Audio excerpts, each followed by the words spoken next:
Na lawmaker na nakita allegedly watching Isabong. Do you think po, una, reaction niyo po doon and kailangan po kaya ng disciplinary action doon? Bahala na po. Dito na po tayo sa Senate. Congress po yun. I believe nasa Congress po yun. So, bahala na po yung ethics committee doon na mag-discipline sa kanya. Pero, very frustrating when I saw that we were in session, we were on a break kahapon dyan sa lounge nung pinakita sa akin ng mga senador. Kilala mo ba ito?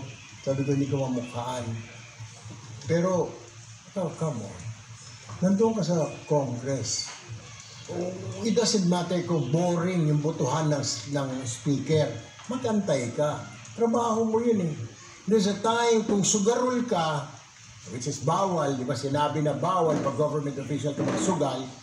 Eh kung talagang hindi mo matiis yung kape, hintayin mo na lang. Di ba?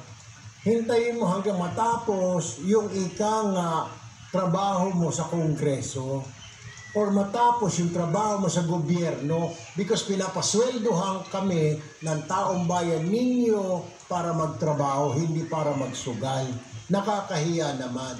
You pay us thousands and thousands and then magsusugal lang. Number 2, bad example. Sinabi na nga ng gobyerno, bawal ang sugal. Bawal ka magsugal. Ba't ka nagsusugal?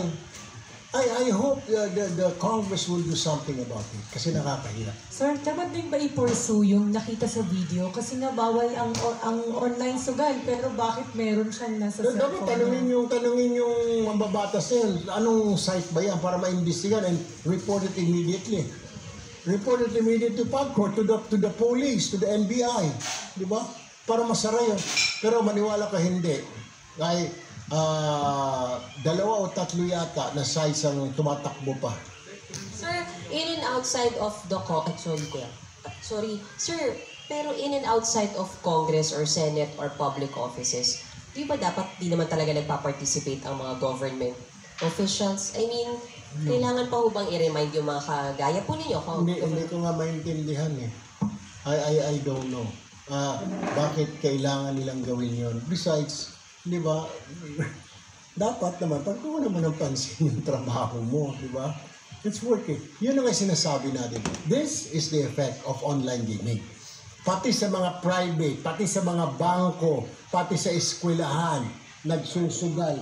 Driver, pag na-traffic, pati rider, tumabi dahil umulan, nag-scatter muna.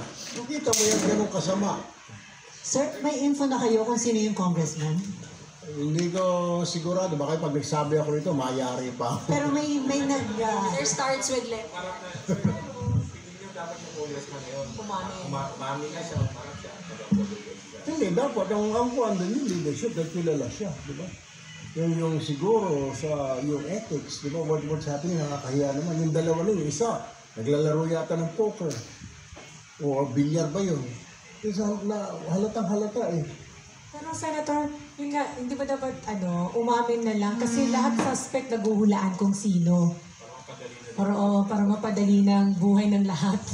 bilang former. Hindi ko kilala eh. Dapat ang tanungin natin yung sa Manila Times sa kumuha nun. Pero Senator, Kasi tinakpan niya din nila. Bako, yan ang problema.